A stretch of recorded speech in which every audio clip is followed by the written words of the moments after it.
हमारी वालदा इस दुनिया को छोड़कर जा चुकी थीं। हमारे घर में एक कोहराम मच चुका था। हम सब बहन भाई ज़ारों कतार रो रहे थे। जो हमारी वालदा बिल्कुल ठीक थी, जब उनको ज़िंदगी में कभी कोई भी बीमारी नहीं हुई थी। इस घर में पता नहीं ऐसा क्या हुआ था कि उसके बाद वो ऐसी कमज़ोर और लागर होती गई उस बीमारी की वजह से कि उनकी सेहत दिन ब दिन ख़राब होती गई, हड्डियों का ढांचा हो गई। और वो जो आखिरी बातें थीं वो सिर्फ हमारे वालिद को पता थीं, उन्होंने किसी भी बच्चों को नहीं बताई थीं। लेकिन वालदा मर चुकी थी। जब कोई इंसान दुनिया को छोड़ के चला जाता है तो एक रस्म व रिवाज है कि सारे ताज़ियत करने के लिए आते हैं। गांव के लोग भी ताज़ियत करने के लिए आ गए और यूं मेरी वालदा को गुस्ल देने के बाद, कफन पहनाने के बाद कब्र के हवाले कर दिया गया। लेकिन मेरा सबसे बड़ा भाई जो माँ के साथ बहुत मोहब्बत करता था, बहुत मानूस था, सबसे बड़ा बेटा, बच्चे तो सारे मानूस होते हैं लेकिन सबसे बड़े वाला माँ से बहुत ज़्यादा मानूस था। माँ जिन दिनों में बहुत बीमार थी वो माँ के पास बैठता, उनका ख्याल रखता, उनसे बातें करता। सारे बच्चे ही कर रहे थे लेकिन उसकी एफिलेशन, उसकी मोहब्बत माँ से ज़्यादा थी। वो चुप चुप सा हो गया। वक्त लगा, बाकी बच्चे आहिस्ता आहिस्ता नॉर्मल हो गए, लेकिन जो बड़ा भाई था वो चुप सा हो गया। अब वाले साहब पहले ही बहुत परेशान थे। वालदा की सेहत की ख़राबी की वजह से वो प्रॉपर मजदूरी भी नहीं कर पा रहे थे। जाते जल्दी वापस आते, बीवी की तबीयत पीछे ख़राब ना हो गई हो, क्योंकि बीवी मुसलसल बीमार थी। तो ऐसा शख्स जो पहले ही परेशान था, नौकरी ख़त्म होने की वजह से एक देहात में आके आबाद हुआ था, अब बीवी की वजह से मुसलसल परेशान था। ना नौकरी पे जो मजदूरी थी उस पर सही ध्यान था, ना घर पे था। लेकिन वहीं उसी घर में वो भाई जो चुप हो गया था, गुमसुम हो गया था, ज़बरदस्ती उसको रोटी खिला देते, बात करते। बाकी बच्चे अब आहिस्ता आहिस्ता नॉर्मल हो गए थे, बाप भी हमारा। लेकिन हमारा भाई नॉर्मल नहीं हो पा रहा था कि एक रात फिर से वही मंजर उस घर के अंदर दोहराया गया कि हम सब सो रहे थे, हर तरफ रात की खामोशी थी कि उस घर के अंदर एक चीख बुलंद हुई और उसके बाद कोई मुसलसल चीखें मारे जा रहा था। हम सारे बच्चे खौफजदा होकर डर गए, अपने अपने बिस्तरों से उठकर बैठ गए तो देखा हमारा वो भाई मुसलसल चीखें मार रहा है। भाग के सारे उसके चारपाई के इर्द गिर्द पहुंच गए। वाले साहब जाके उसको झंझोड़ रहे, बेटा बेटा क्या हुआ है, होश में आओ। तो थोड़ी देर के बाद वो होश में आया। ऐसा लगता था जैसे कोई वो भयानक ख्वाब देखा हो उसने और उस ख्वाब की वजह से वो शदीद खौफजदा हो गया था। काफ़ी देर लगी उसको नॉर्मल होने में, उसका पूरा वजूद थर थर काँप रहा था। वाले साहब उसको हौसला देते रहे, उसको नॉर्मल करते रहे। वाले साहब ने उसको गले लगा लिया, उसको थपकी देते रहे। काफ़ी देर के बाद वो नॉर्मल हुआ। तो वाले साहब बोले, बताओ क्या हुआ है। उसने कहा, अब्बा मैंने एक ख्वाब देखा है, बहुत भयानक ख्वाब था। तो वाले साहब ने कहा, रुको। बाकी बच्चों से कहा, जाओ बच्चों अपने बिस्तर पर जाकर सो जाओ, क्योंकि वालिद नहीं चाहता था बाकी बच्चे भी डर जाएं। तो बाकी बच्चे चुप करके अपने बिस्तर पर जाकर जब लेट गए तो फिर वालिद बोला, अब मुझे बताओ। तो वालिद से बोला, वो बहुत खौफनाक है, वो बहुत भयानक है, मैंने उसका चेहरा अभी तक नहीं देखा, वो बहुत खौफनाक है। मैंने उसके वजूद को देखा है, उसके वजूद को देख के इतना डर लगता है। उसके वजूद के ऊपर इतने बड़े बड़े बाल हैं और उसके पूरे वजूद के ऊपर नाखून ही नाखून है। जैसे इंसान के हाथों पे नाखून होते हैं, उसके पूरे वजूद से ऐसे नाखून निकले हुए हैं। मैं उसका चेहरा नहीं देख सका कि मैंने ख्वाब देखा कि मैं लेटा हुआ हूं, वो बेरी के दरख्त से नीचे उतरा है और जब वो चलता हुआ आ रहा था तो इस अंदाज में था कि जैसे उसके नीचे दो टांगें और उनके नीचे पांव थे, ऐसे ही सर वाली जगह पे भी उसकी टांगें और उसके दोनों पांव सर वाली जगह पे भी थे। यानी ऊपर भी दो टांगें थी, नीचे भी दो टांगें थी। और वो चल कैसे रहा था कि पहले नीचे वाली जो उसकी टांगें थी वो ज़मीन पर रखता, फिर वो ऊपर वाली जो उसकी टांगें थी जो उसके कंधों पे साथ जुड़ी हुई थी वो टांगें उठा के वो नीचे रख देता और पीछे वाली टांगें ऊपर उठा लेता। जैसे इंसान कलाबाजी लगाता है, ऐसे गोल गोल घूमता हुआ आता है, ऐसे वो चल रहा था। चार टांगें नहीं थी उसकी, दो ही टांगें थी, लेकिन दो टांगें ऊपर लगी हुई थी, दो नीचे लगी हुई थी। चार टांगों वाला जानवर कुत्ते की तरह या बिल्ली की तरह चलता है, वो इंसान ही था, इंसान की तरह का था, लेकिन अजीब व गरीब उसकी टांगें, यानी जैसे वो सीधे खड़ा हुआ है तो उसकी टांगें ऊपर की तरफ हैं और चलने के लिए वो अपने ऊपर वाले वजूद को झुकाता, नीचे की तरफ लेके आता और टांगें नीचे रख देता और पीछे वाली जो टांगें थी वो ऊपर ले जाता। तो उसका चेहरा ना आगे है ना पीछे है, ये पता ही नहीं लग सकता कि वो कोई जानवर है, हैवान है, इंसान है, क्योंकि उसके पूरे वजूद पे बाल ही बाल हैं और नाखून ही नाखून हैं। वो इसी तरह इसी अंदाज में चलता हुआ मेरे पास आया और अब्बा मेरे चारपाई के साथ आके खड़ा हो गया और मैं ख्वाब में देख रहा हूँ वो खड़ा हुआ है और उसी तरह उसकी, जैसे इंसान का नीचे वाला वजूद होता है, जिस तरह पेट के नीचे टांगे जुड़ी हैं, इसी तरह कंधे नहीं हैं उसके कि बाजू जुड़े हों, इसी तरह ऊपर वाला हिस्सा भी सेम नीचे वाले हिस्से की तरह है। अब मैं उसको गौर से देख रहा था, जैसे नीचे वाला धड़ होता है, ऊपर भी उसी तरह उसका धड़ था। 2 धड़ थे उसके, एक ऊपर और एक नीचे।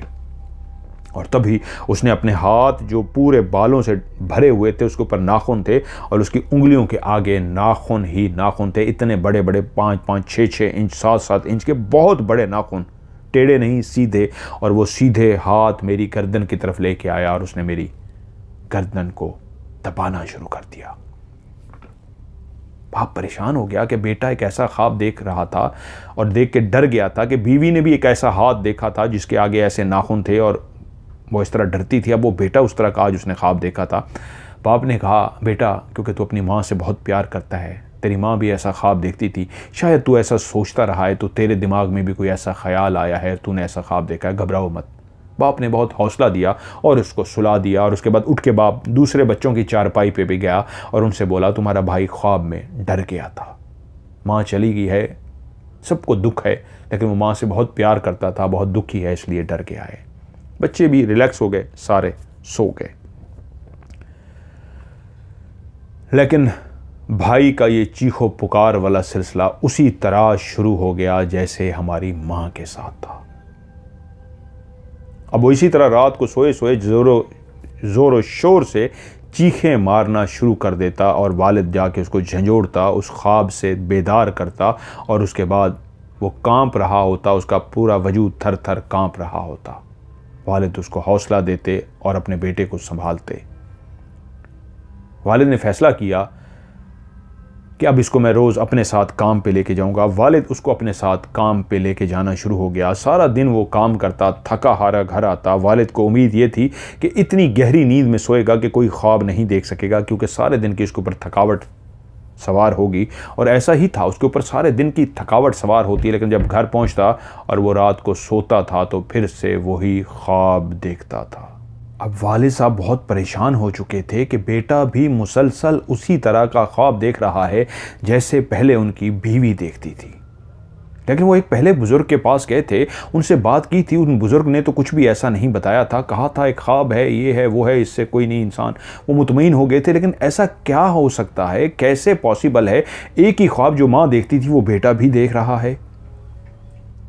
एक दिन काम से वापस आते हुए बाप ने बेटे से पूछा, बेटा तुम इतने थक जाते हो मेरे साथ कि घर पहुंचने की जल्दी होती है, जैसे मुझे तुम्हें भी होती है कि खाना खाएं और चारपाई पे सो जाएं, कमर सीधी करें, बहुत थक चुका होता है इंसान। उसने कहा, हाँ अब्बा मैं भी शदीद थक चुका होता हूँ। तो उसने कहा, फिर ख्वाब कैसे तुम देख लेते हो? गहरी नींद इंसान को उस वक्त आती है जब वो शदीद मेहनत करके थक चुका हो, जिस्मानी वर्जिश करके थक चुका हो, तो ऐसी गहरी नींद सोता है कि उसको ख्वाब नहीं नजर आते। लेकिन ये कैसा ख्वाब देख रहे हो? जैसा तुमने मुझे बताया कि वो एक ऐसी चीज़ है, इस तरह चलती है, क्या हर दफ़ा उसी को देख रहे हो? उसने कहा, हाँ अब्बा पता नहीं, मैं उसको सोचता नहीं हूँ।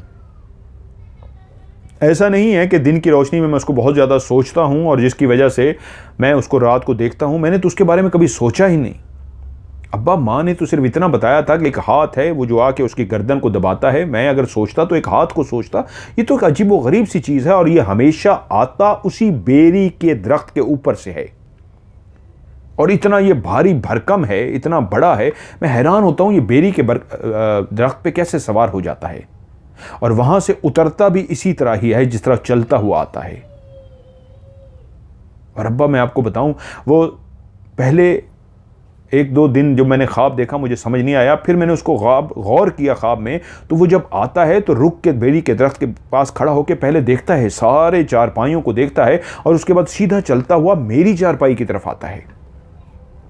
अब बाप भी परेशान हो गया, ये तो भयानक है, इसका मैं क्या हल करूं। वो अपने बेटे को लेके एक और किसी बुजुर्ग के पास, जो भी इल्म वगैरह जानता था, उसके पास गया और उसको सारी सूरत हाल बताई। उस बुजुर्ग ने अपना हिसाब किताब किया और सारा कुछ किया। इस पे जादू किया गया है, ये जादू की वजह से ऐसा हो रहा है और जादू की वजह से इसकी माँ भी चली गई और जादू की वजह से ये बच्चा भी ज़िंदगी ख़तरे में है। वालिद जो एक मुलाजमत करता था, थोड़ा पढ़ा लिखा था, इतना तो जानता था, हम गरीबों पे कौन जादू करेगा। हम तो कभी किसी से नफ़रत नहीं की, कभी किसी का दिल नहीं तोड़ा, इतने रिश्तेदार भी नहीं कि किसी से मदद मांग सकें। कोई हम पे जादू करेगा भी सही तो किस लिए हम पे जादू करेगा। वालिद मुतमईन ना हुए। उसने बहुत सारे तावीज़, बहुत सारी बातें, बहुत सारा कुछ किया, लेकिन वालिद साहब का दिल मुतमईन ना हुआ कि नहीं, ये बात दिल को नहीं लगी। लेकिन घर के अंदर वो सिलसिला उसी तरह जारी था। अब हम आदी हो चुके थे बच्चे, अक्सर जिस जगह पे हमारा घर था उसके आसपास कोई ज़्यादा घर नहीं बने हुए थे, दूर दूर फासलों पे थे। जिस जगह पे हमारा घर था ये समझ लीजिए अकेला बना हुआ घर था, छोटा सा एक इलाका था, सस्ता भी इसलिए हमें ये घर मिला था जो वालिद साहब ने लिया था कि चलो 3 कमरे भी हैं, सस्ता भी हैं, इसलिए कि ये एक अलग थलग बना हुआ घर था जो काफ़ी अरसे से बंद भी पड़ा हुआ था, तो हमें सस्ते किराए पे मिल गया था। और रात को जब मेरा भाई या मेरी माँ जब चीखती थी तो इर्द गिर्द कोई घर तो था नहीं कि कोई उठ के आ जाता या हमसे पूछता। वक्त गुजरता रहा और इसी तरह बहुत लंबा वक्त नहीं, ये शॉर्ट से टाइम के लिए सारा कुछ हो रहा है कि एक रात हमारे घर के अंदर एक भयानक रात आई। वालिद साहब और भाई काम से वापस आए। अब अम्मी के इस दुनिया से जाने के बाद जो बड़ी बहन थी, जिनका दूसरा नंबर था, बड़ा भाई था जो दूसरे नंबर की बहन थी, अब वो खाना पकाती थी और हम छोटे बहन भाई उनकी जो भी एक हेल्प होते वो कर देते। घर हमारा इस तरह का बना हुआ था कि दरवाजे से जब आप दाखिल होते तो हमने सामने एक बहुत बड़ा सहन था जिसके दरमियान में बेरी का दरख्त था। एक साइड पे 2 कमरे बने हुए थे और एक लेफ्ट साइड पे कमरा बना हुआ था। बिल्कुल जो सामने था वहां पे वो हमारे बाथरूम वगैरह बने हुए थे, हैंड पंप लगा हुआ था।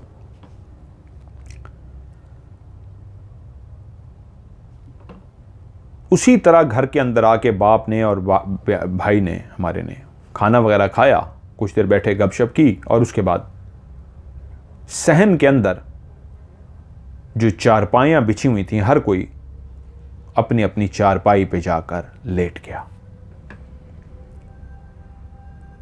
थोड़ी देर के बाद सब लोग नींद की आगोश में चले गए। अब ये रात का कौन सा पहर है कोई भी नहीं जानता, बच्चे और बड़े भी सब गहरी नींद सो रहे हैं कि आज रात को फिर से एक चीख सुनाई दी। वो इतनी जोरदार चीख थी, ऐसे जैसे किसी की चीख मारने के दौरान जान निकल गई हो, कि हम सारे बहन भाई जो अब उन चीखों के आदी हो चुके थे वो भी लरज़ गए और डर के एकदम खौफजदा होके उठकर बैठ गए, क्योंकि ये चीख हमारे भाई की नहीं, हमारी बड़ी बहन की थी। उसी बहन की जो हमारे लिए खाना बनाती थी, जिसका दूसरा नंबर था। ये उसकी चीख थी और हम सारे उसकी चीख को सुन के ना सिर्फ उठ के बैठ गए कि हमारे वालिद भागते हुए बेटी के पास गए, उसने कानों पे हाथ रखा हुआ था और मुसलसल एक चीख मारने के बाद वो मुसलसल चीखें मारती जा रही थी। वालिद साहब परेशान हो गए, उसका पकड़ के झंझोड़ना शुरू कर दिया, उसको होश में लाने की कोशिश कर रहे थे, लेकिन वो होश में नहीं आ रही थी। क्या हुआ है इसको, क्या हुआ है इसको, किसी को कुछ समझ ना आ रहा था। वालिद साहब बोले बड़े बेटे का नाम लेके, भागो इसके लिए पानी लेके आओ। और बच्चों ने भी इधर इधर देखा, भाई कहाँ है। सारे जाग चुके थे, सिर्फ भाई नहीं जागा था, भाई पास नहीं था। तो जो कहानी सुना रही है सुगरा, वो कहती है, मुझसे जो बड़ी बहन है वो बोली, अब्बा भाई नहीं नजर आ रहे। वो एकदम बाप को होश आया कि इतनी चीखों पुकार, ऐसी घर में कयामत टूट पड़ी है, ये कैसे हो सकता है, वो नींद से बेदार ना हुआ, वो कहाँ है। वालिद ने उस चीखती हुई अपनी बेटी को चारपाई पे लिटाया और इधर उधर भागे बेटे को देखने के लिए कि उनकी निगाह सामने दरख्त के, उस बेरी के दरख्त के नीचे पड़ी कि तभी उन्होंने देखा उनका वो बड़ा बड़ा बेटा मुंह के बल जमीन पे गिरा पड़ा है। वो एकदम से देख के हड़बड़ा गए, भागते हुए बेटे के पास गए और बेटे को सीधा करने की कोशिश की। वो इस अंदाज में गिरा था जैसे मुंह के बल जाके गिरा हो, और जैसे ही बेटे को सीधा किया तो देखा बेटे का वजूद आहिस्ता आहिस्ता ठंडा होता जा रहा है। अभी उस वजूद में से जान नहीं निकली, अभी वो वजूद मरा नहीं है, जिंदा है, लेकिन मौत की तरफ जा रहा है, क्योंकि बेटा ऐसी कंडीशन में था कि तभी उनकी निगाह उसके पाँव की तरफ पड़ी। और जैसे ही उनकी निगाह पाँव की तरफ पड़ी तो उन्होंने देखा उसके पाँव के ऊपर 2 दांतों के निशान थे, ऐसे दांतों के निशान जैसे किसी जहरीले सांप ने उनको डस लिया हो। और जैसे ही अब्बा ने उनके पाँव की तरफ देखा तो एकदम चौंके, और इधर उधर जैसे ही देखा तो उसी बेरी के दरख्त के ऊपर ही उनको ऐसा महसूस हुआ जैसे किसी ने पर फड़फड़ाए हों, कोई परिंदा सा तेज़ी से गया हो। अभी वो इस देख के इस मंजर को डरे ही थे कि ये परिंदा कहाँ से गया है कि उसी लम्हे उनकी निगाह पड़ी सामने वाली जो दीवार थी, उस दीवार के ऊपर एक बहुत बड़ा सांप दूसरी तरफ उतर रहा था। दीवार पे चढ़ा हुआ था, उसका मुंह दूसरी तरफ था और उसकी दुम और कुछ हिस्सा पीछे की तरफ था, जो आहिस्ता आहिस्ता दीवार क्रॉस करके जा रहा था। वो काला स्याह मोटा जहरीला सांप था, जैसे कोबरा हो। वालिद को बेटी भूल गई। बेटी तो डरी थी या शायद खौफजदा थी, चीखें मार रही थी। जिंदा तो थी, बेटा मुंह के बल पड़ा हुआ था, शायद उसको सांप ने डस लिया था। बाप ने सांप को भी देख लिया था और एक अजीब सा परिंदा भी फड़फड़ाया था और बेटे के पांव पे निशान भी थे। बाप को कुछ सुझाई ना दिया कि बेटे को उठाकर जल्दी से अपने कंधे पे डाला और भागा रात के उस पहर परेशानी में कि कहाँ जाऊं। अब मेरा एक और छोटा भाई, जिस तरह मैंने शुरू में तरतीब बताई, पहले सबसे बड़ा एक भाई के बाद एक बहन, उसके बाद फिर एक भाई तीसरे नंबर पे, और उसके बाद 2 बहनें, जिसमें से एक ये सुगरा है और उसकी एक और बहन छोटी। अब मेरे वाले साहब अपने बड़े बेटे को कंधे पे डाले, छोटा हमारा जो भाई है वो उनके साथ रात को घर के दरवाजे को खोल के निकल तो पड़े हैं, लेकिन समझ ये नहीं आ रही जाएं कहां इस टाइम। ये तो सांप ने डस दिया है, पहुंचते तक तो मामला खराब हो जाएगा। और तभी जैसे कैसे उसको लेके, उस छोटे से तो एक टाउन था, उसके अस्पताल तक में पहुंच तो गए, लेकिन वहां पहुंचते तक उन्होंने बताया आपका बेटा मर चुका है, अब ये जिंदा नहीं है। इसको जिस जहरीले सांप ने काटा है उसके जहर ने इतना असर कर दिया है, अब शायद रास्ते में ही अपनी जान दे गया है और ये मर गया है। अब हम इसको नहीं बचा सकते।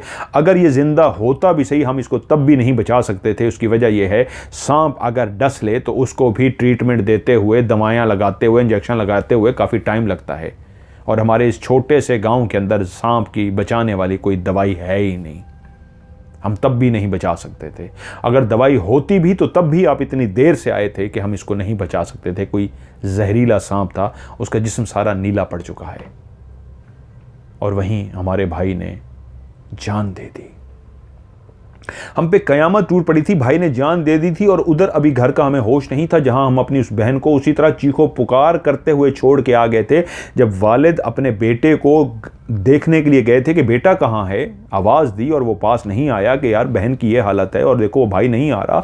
और जब बहन ने, एक और बेटी ने कहा अब्बा वो यहाँ नहीं है, तो बाप ने देखा वो सामने पड़ा हुआ है, तो बेटी तो अभी तक चीखें मार रही थी।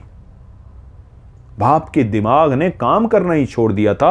वो बेटी की जो चीखो पुकार थी वो भूल गया था, क्योंकि बेटे को ऐसी हालत में देखा था कि मुंह के बल पड़ा था, ऊपर से उसको सांप का डसा हुआ निशान देख लिया, सांप देख लिया, एक हल्का सा फड़फड़ाने की आवाज़ भी सुनी, तो उसको तो चीखें भूल गई।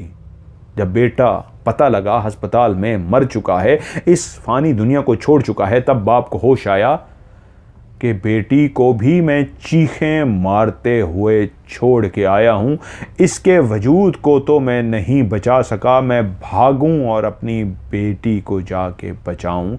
हमने अपने भाई को अब्बा ने वैसे ही कंधे पे डाला और हम भागते हुए घर की तरफ पहुँचे। और जब हम घर पहुँचे तो वहाँ एक और खौफनाक और भयानक मंज़र हमारा इंतज़ार कर रहा था।